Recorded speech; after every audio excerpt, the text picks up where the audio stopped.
Deus in adiutorium meum intender.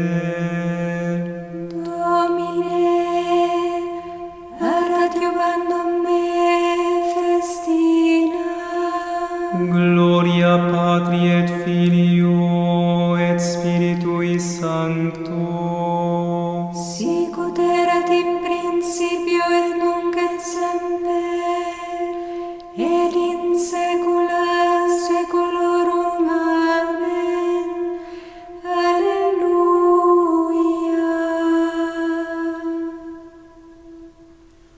Assumpta est Maria in caelum, gaudent angeli, laudantes benedicunt Dominum.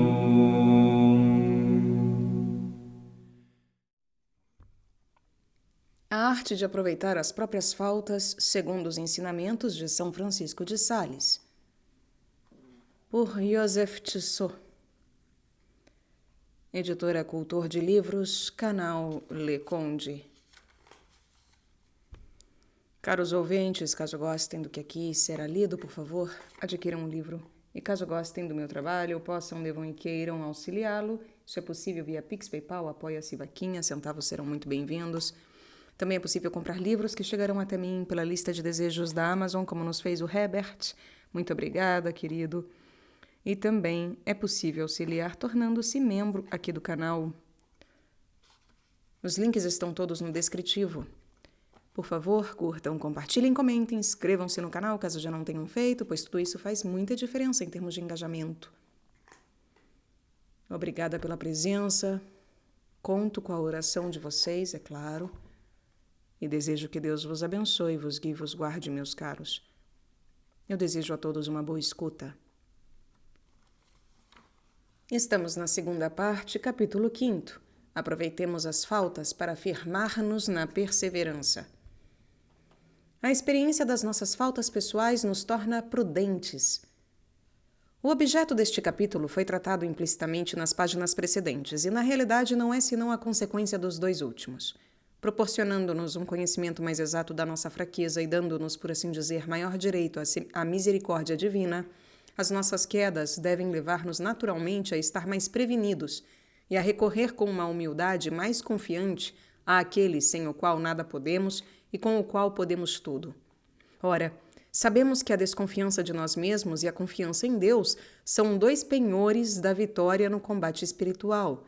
Nos desígnios de Deus, as nossas faltas são, porém, chamadas a prestar serviços não menos notáveis à nossa perseverança, sob diversos pontos de vista. Em primeiro lugar, é evidente que elas devem nos tornar mais vigilantes. Esse é um dos sentidos que os intérpretes atribuem ao texto sagrado: uma grave enfermidade torna a alma sóbria. Sem dúvida, diz São João Crisóstomo, devia ser-nos suficiente saber que homens bem superiores a nós em santidade não têm estado imunes aos desalentos, isso para se tornarem mais cautelosos e observarem uma prudência mais severa. As nossas desgraças pessoais conseguem instruir-nos ainda melhor. A nossa natureza é tão fraca que tem necessidade de se ferir nos obstáculos para certificar-se da realidade do perigo. Esta verdade é confirmada pelo Espírito Santo, bem como pela experiência. Que sabe aquele que não foi provado? Eclesiástico. Que sabe aquele que não foi provado? Um padre, comentando este texto, dizia assim: uma felicidade tranquila é muito perigosa, mas o temor de recair nas ciladas em que já fraquejou torna o homem mais vigilante.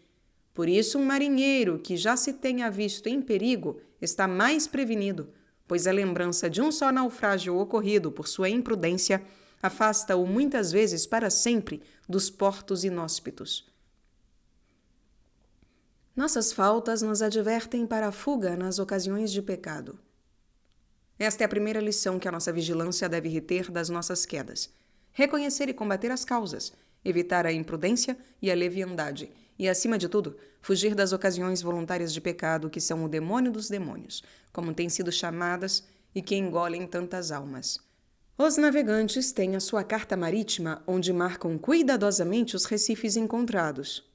À luz das nossas faltas passadas, façamos nós também a nossa carta de navegação espiritual, onde anotemos as causas das nossas falhas anteriores, as correntes, as ilusões, as faltas de precaução que nos têm ocasionado extravios, e, instruídos pela nossa triste experiência, evitaremos para o futuro os escolhos assinalados pelos nossos naufrágios.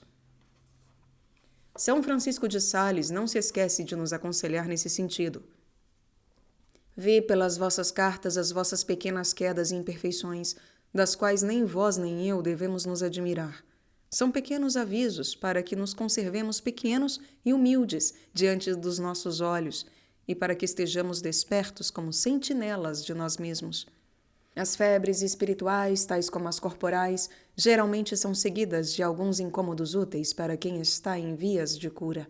E isso por várias razões, mas principalmente porque destroem os resíduos dos humores malignos que tinham causado a doença, até que não fique rastro algum deles. Esses incômodos nos trazem à memória a doença passada, para que tenhamos medo de recaída, em que incorreríamos frequentemente por excessiva despreocupação e liberdade, se eles não nos obrigassem a andar de rédeas curtas até a saúde estar bem consolidada. É preciso que não nos esqueçamos do que fomos, para não chegarmos a ser piores. Fidelidade aos meios da perseverança. Deste primeiro proveito que tiramos das nossas faltas, resultará naturalmente um segundo: a fidelidade aos meios para perseverar. Cada uma das nossas faltas será um pregador irresistível sobre a necessidade da graça e do dever de atraí-la pela oração e pela frequente recepção dos sacramentos.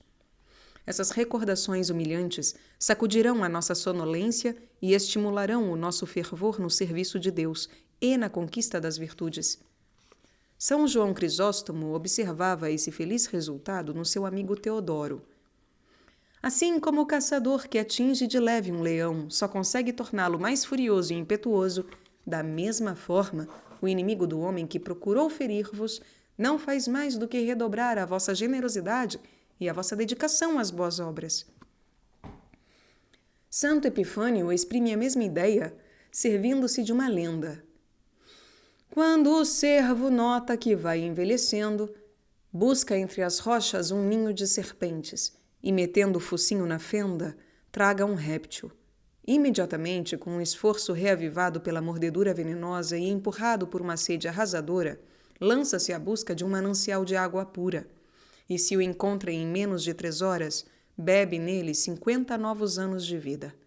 Da mesma maneira, homem espiritual, se a serpente do pecado entrou no teu coração, corre para as fontes da graça, e nelas, por meio da penitência, não só se apagará o teu pecado, como serão restauradas as tuas forças. Diz o padre Grow, a criança que cai por ter se afastado um pouco da mãe e ter querido andar por si só, volta a ela com mais ternura para que a cure do mal que causou a si própria, e aprende com a sua queda a nunca mais querer andar por conta própria.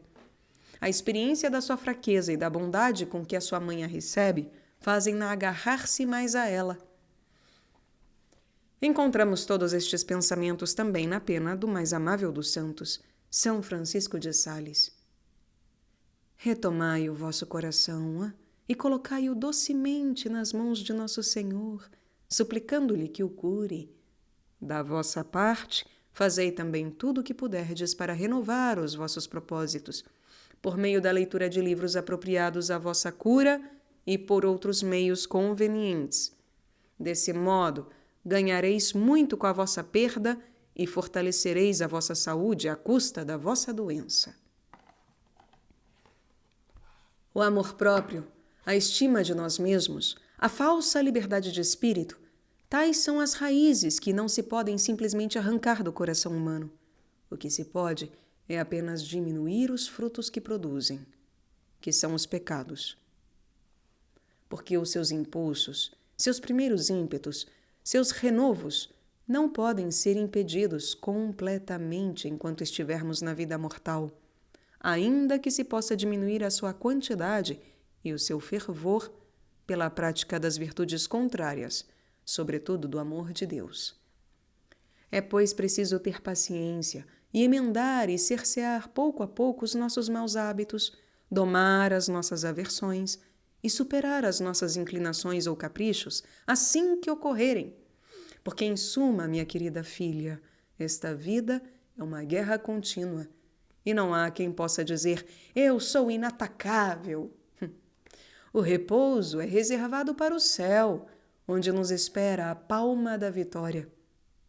Aqui na terra, porém, é preciso combater sempre entre o temor e a esperança, havendo de ser essa sempre mais forte a esperança, sempre mais forte em consideração da onipotência daquele que nos socorre.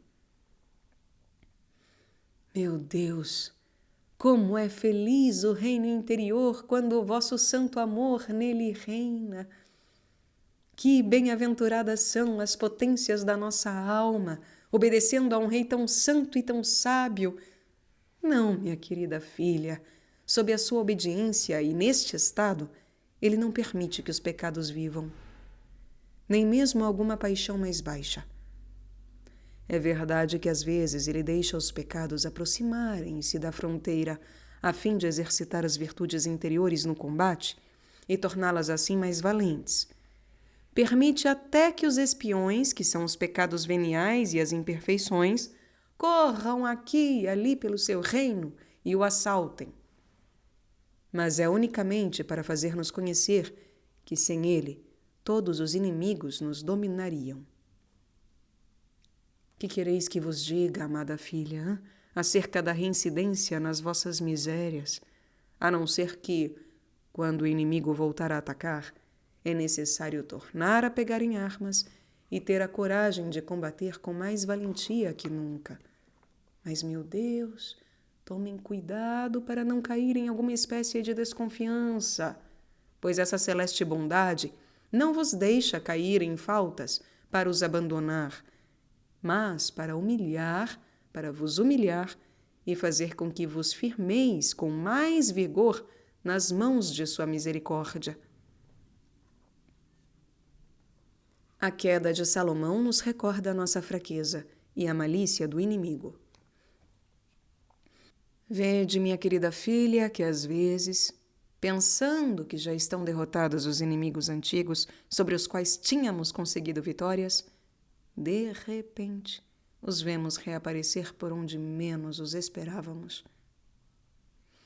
O maior sábio do mundo, Salomão, que tantas maravilhas fizera na sua juventude, julgando-se bem seguro pela grandeza da sua virtude e confiante pelos anos decorridos, quando lhe parecia estar livre de assaltos, foi surpreendido pelo inimigo, que aparentemente menos devia temer. Isto é para que aprendamos duas lições utilíssimas. A primeira, que devemos sempre desconfiar de nós, caminhar com um santo temor, implorar continuamente o auxílio do céu e cultivar uma vida de humilde devoção. A segunda é que os nossos inimigos podem ser repelidos, mas não mortos. Deixam-nos algumas vezes em paz, mas é para nos moverem em guerra mais acirrada. Mas apesar disso, minha querida filha, minha querida irmã, não convém que desanimeis. Estes pequenos infortúnios obrigam-nos a reentrar em nós, a considerar a nossa fragilidade e a recorrer mais fervorosamente ao Divino Protetor. São Pedro caminhava seguro sobre as ondas. Desencadeou-se uma ventania e as ondas agitadas pareciam querer devorá-lo. Foi então que exclamou: Senhor, salva-me! E o nosso Senhor, estendendo-lhe a mão, disse-lhe: Homem de pouca fé, por que duvidaste? É no meio da agitação das nossas paixões, dos ventos e das tempestades das tentações, que gritamos pelo Salvador, porque, se Ele permite que sejamos sacudidos de cá para lá, é para mover-nos a invocá-lo com mais ardor. Humilhemo-nos, confessemos que, se Deus não fosse a nossa fortaleza e escudo, seríamos imediatamente feridos e trespassados por toda espécie de pecado. É por isso que devemos estar firmes em Deus, pela perseverança nos nossos exercícios de piedade. Seja esta a nossa maior preocupação. O resto é secundário. E ainda que algumas vezes vos suceda sofrer os embates do amor próprio e da vossa fraqueza, não vos deixeis perturbar. Deus assim o permite, para que vos agarreis à sua mão, para que vos humilheis e clameis o seu socorro paternal. A coragem e a força vêm de Deus no momento oportuno. Não é razoável que ponhamos em dúvida se estamos em situação de confiar-nos a Deus, quando sentimos dificuldade em guardar-nos do pecado ou tememos não poder resistir às tentações. Não. A desconfiança das forças próprias não é falta de resolução, mas verdadeiro reconhecimento da nossa miséria. É melhor desconfiar da capacidade de resistir às tentações do que julgar-se forte e seguro, porque o que cada um não pode esperar das suas forças tem necessariamente de esperá-lo da graça de Deus. É melhor desconfiar da capacidade de resistir às tentações do que julgar-se forte e seguro, porque o que cada um não pode esperar das suas forças tem necessariamente de esperá-lo da graça de Deus. Tanto é assim que muitos que com grande consolo prometiam alegremente fazer maravilhas por Deus, quando chegou a ocasião, desfaleceram, ao passo que outros que desconfiavam das suas forças e temiam sucumbir quando se apresentasse a ocasião, fizeram maravilhas por Deus, porque o grande sentimento da sua fraqueza os impeliu a procurar o auxílio e o socorro de Deus, a velar, a orar, a humilhar-se para não cair em tentação. E ainda que não sintamos em nós nem força nem coragem para resistir à tentação, caso ela se apresente, contanto que desejemos resistir-lhe e esperemos que ela se vá, Deus virá também em nosso auxílio e nos aliviará. Por isso não devemos nos afligir. Não é necessário sentir-se sempre com forças e ânimo, mas esperar e desejar tê-los no lugar e no momento oportunos. Também não é necessário sentir nenhum sinal ou marca de que teremos essa coragem, mas, mais uma vez, confiar em que Deus nos ajudará, contanto que cultivemos a disposição habitual de nunca ceder. Sansão, que era chamado forte, nunca sentiu que tinha a força sobrenatural assistida por Deus, se não era a ocasião. E por isso disse que quando ele se deparou com os leões ou os inimigos, o Espírito de Deus o tomou para a luta. Deus, que não faz nada em vão, não nos dá forças e coragem quando não temos necessidade de empregá-las, mas nunca falha quando chega a ocasião. Portanto, é necessário ter esperança que Ele sempre nos ajudará, desde que o invoquemos. Devemos sempre dizer as palavras de Davi: Por que estás triste, ó minha alma? E por que te conturbas? Espera no Senhor. E repetir a oração que ele usava: Quando as minhas forças desfalecerem, não me abandones, Senhor. Quando formos mais perfeitos é que devemos nos estimar imperfeitos. O grande segredo para perseverar numa sólida devoção é ter uma profunda humildade. Sede humildes, e Deus estará do vosso lado e sustentará a vossa bondade. Doando-vos a Ele sem hipocrisia e sem reserva, dizei-lhe do fundo do coração que, se até o presente não o tendes servido com bastante fervor, que Ele se digne perdoar-vos. Fortificai em vós a resolução que tendes tomado de desprender-vos de todos os afetos do mundo, de não vos consagrardes a nada, senão ao amor de Deus, e de servi-lo fielmente com todo o vosso coração. Não devemos desistir por causa das nossas ofensas, porque muitas vezes o Espírito Divino é mais generoso nos seus dons justamente com aqueles que têm sido mais avaros no seu coração e nos seus afetos. Eu espero em nosso Senhor que ele vos tenha sempre em sua mão, e que, por consequência, jamais tropeçais. Que se encontrais qualquer pedra, isso não servirá senão para que estejais mais atentos e para que peçais cada vez mais ajuda ao doce Pai Celeste, que eu suplico que vos tenha sempre em sua santa proteção. Amém. Nós nunca o saberemos quando seremos os mais perfeitos do mundo. Nós nunca o saberemos quando seremos os mais perfeitos do mundo, mas devemos sempre nos estimar imperfeitos. Nosso exame não deve jamais colocar em questão se somos imperfeitos, pois disso não devemos nem mesmo duvidar. Não devemos nos surpreender de ver-nos imperfeitos, pois não poderia ser de outra forma nesta vida, e nem nos afligir, pois não há remédio para isso. Devemos sim nos humilhar, pois assim reparamos os nossos defeitos e nos emendamos docemente, pois esse é o exercício por meio do qual as nossas imperfeições vão embora. Não é desculpável que não procuremos emendá-las, nem mesmo que não o façamos completamente, tanto com as imperfeições quanto com os pecados.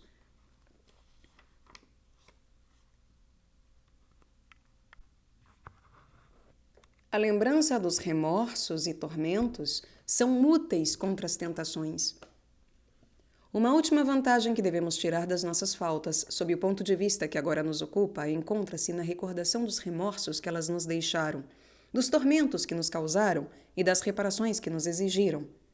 Tiremos proveito da repugnância que sentimos de ter de suportar tais desgostos, a fim de nos prevenirmos das recaídas.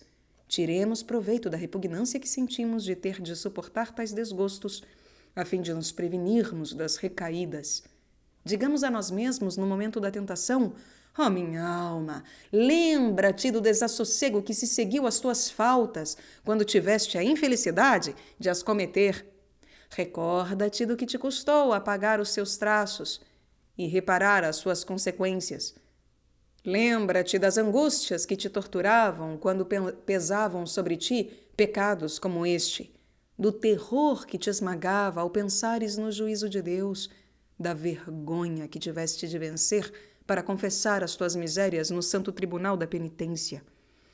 Lembra-te de tudo isso e poupa-te dessas penas, desses tormentos e humilhações, por meio de uma fidelidade mais generosa ao teu Deus. Sem dúvida que tais motivos estão longe de ser perfeitos, visto procederem mais do temor que do amor. No entanto, podem ser de proveito em mais de um caso e merecem ser mencionados entre os recursos de que dispõe a arte de aproveitar as próprias faltas. Nosso bom santo não insiste muito nesse ponto, mas também não o omite. Assim diz: o amor, por mais corajoso que seja, tem de esforçar-se muito para perseverar, por causa do lugar onde reside, que é o coração humano, sempre volúvel e sujeito à rebeldia. Por isso, no combate, também deve servir-se do temor para afastar o inimigo.